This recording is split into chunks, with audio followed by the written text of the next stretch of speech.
So after the 6 screws, 3 on the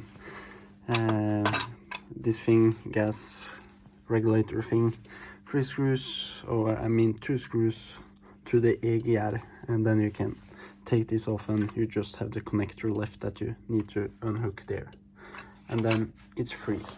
Not too hard at all.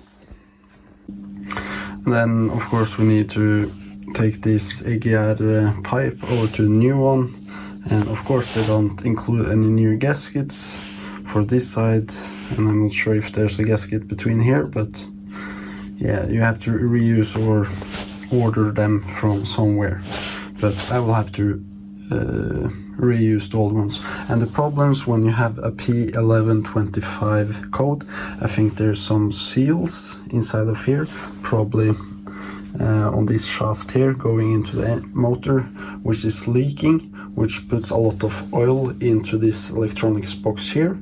And you can take the cover off. I have done it previously and clean it all off, but of course since it was leaking in the first place, it filled right back up, and now it's filled inside here. And sometimes, maybe if I think at least if they get some more water into it, it like have problems knowing the position of the motor and such, and you will go into limp mode. But there's no problem, just deleting the code and it will work for a few months, or it will maybe come back the next 5 minutes. But yeah, so I really don't feel I need to change this, but why not? But it's really expensive, around $200 plus I had to pay for that to get it here. And you can take this black cover off to see if the oil seal is the problem, and you take it off with these 2 on each side, or at least maybe 5, 6 around it, and it will just puke out oil everywhere. So I won't do that again, but we will need to take the pipe over to the old one, or the new one. So since the pipe like sits in this flange or holder thing loose, you shouldn't really tighten it up at first, because then you will probably run into problems later when you're gonna mount everything together, that they won't really fit together and make a good seal. So I will snug these bolts up later. And of course you can clean up these pipes for some better performance, but me, I just want to be done with it. So if you want to change your EGR gasket thing, ventil or whatever it's called,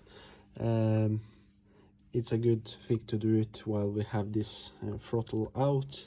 You will take out one pipe clamp down there with a torque screw, and then it's just to take out these 3 bolts on the back side, and the EGR lifts up, and just disconnect the connector there.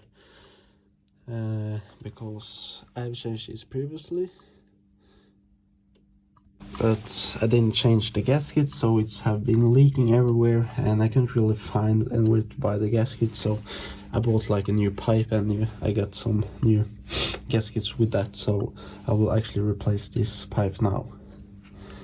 Oh, and I could as well change to a new EGR, but of course mine is new, so I won't do that. So the EGR valve is now out. Those 3 oh, I'm so bad at English today. Screws that go into there, it's gone, and then you just had one hose clamp with the Allen key on top like that. That's gone, and then you can take this whole unit out. And of course I ordered the wrong pipe. Doesn't really matter. I got a new gasket that I can put in front here, and also just took the heat shell over to the old one, and yeah, it looked like new. So the main problem was that I was missing a gasket on the bottom here, so a lot of leaking air come out of this one. So of course I lost the gasket to the EGR cooler. Where is it? Down there. You see this around there, which is going to connect to here. Then you need a gasket, and you can see the lip on this pipe here is not tall at all. So if you have a gasket that is like wrinkled, a little bit like the one I had previously.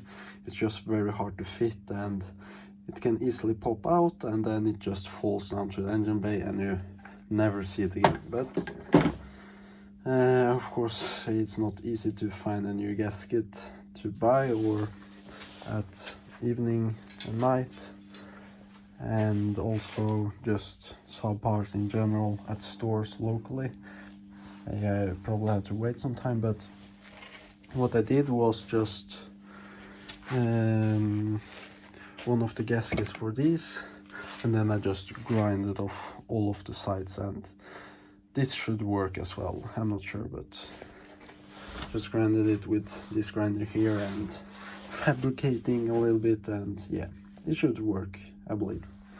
Fits into this fairly nicely, better than nothing. After a lot of struggling, I was able to make the new gasket itself, and then it was very hard to get this pipe clamp thing on.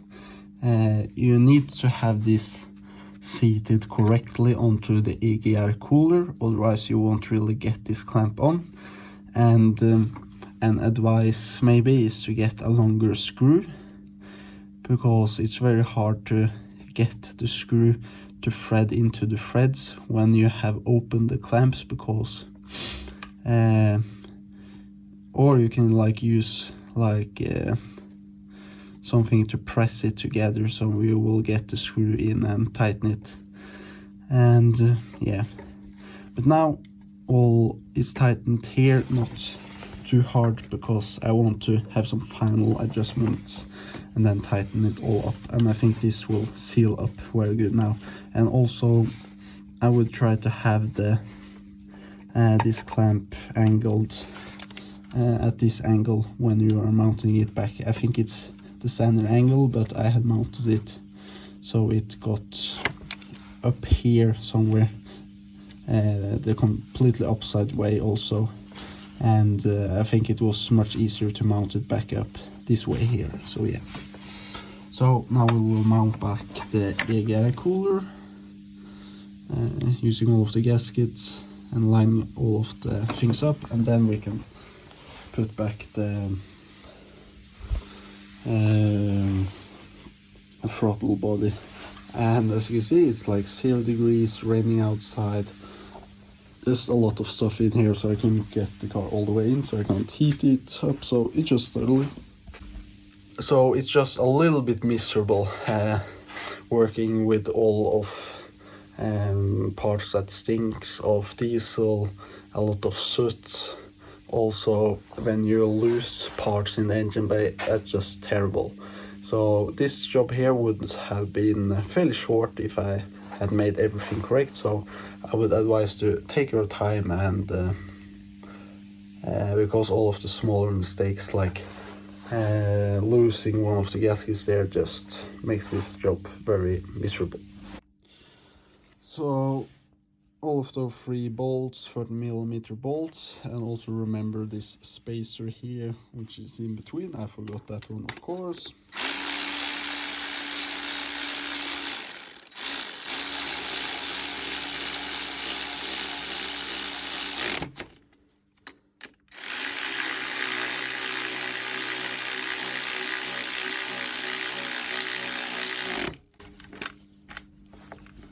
These ones probably shouldn't tighten up too tight, because it's just cast iron, everything, and there's nothing to seal.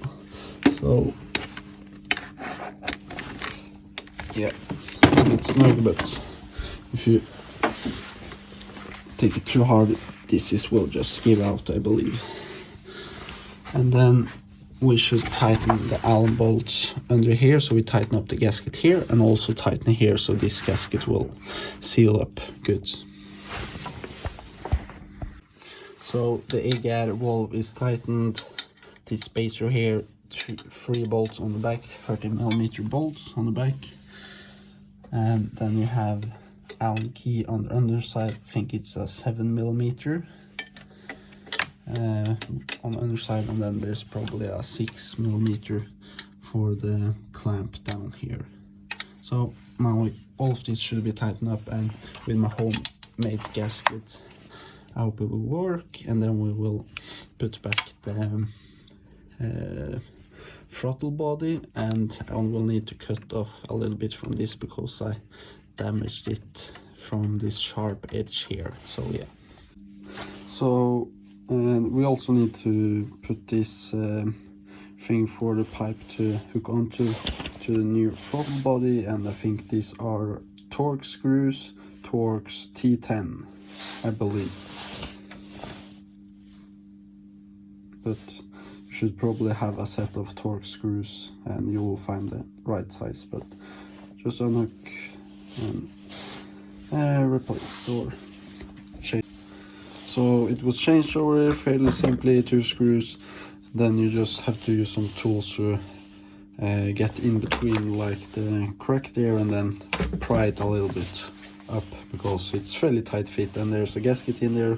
Maybe it needs replacing, but mine was fine, and just cleaned it up a little bit, and now it's finally ready to be installed in the car. So it was just a reverse process. Allen key along our bolts. You get new one in the package, one under here, so you need an extension to up here. Then you must remember to thread on this holder before you put in the screw.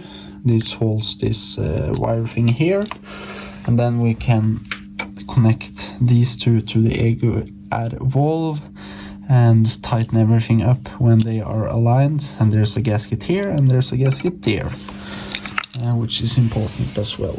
Then we can hook it up, put the pipe back, and I need to cut off a little bit on this pipe here and then shorten and set it back on there. And I would advise maybe just take this one out as well, because you will have much easier access maybe, but it's not necessary at all, I believe. Oh, so I think it's ready. I don't see any more screws laying around. Taking this off, I would advise to, especially the connector for the throttle body, connect it before you start to tighten everything back up and mount it in, because it's fairly hard to get the connector in with your fingers under there. So connect it and then mount it. But otherwise, 3.5 hours. It should maybe take 1.5 to 2 hours if you take the steps and don't lose anything, or maybe just 1 hour if you actually work on cars. But everything is back together.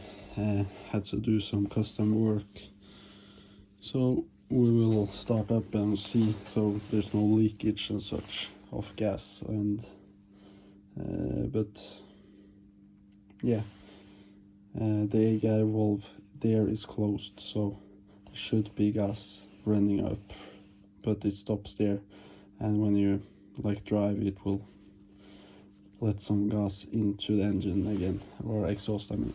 Yeah. So of course no error codes, good.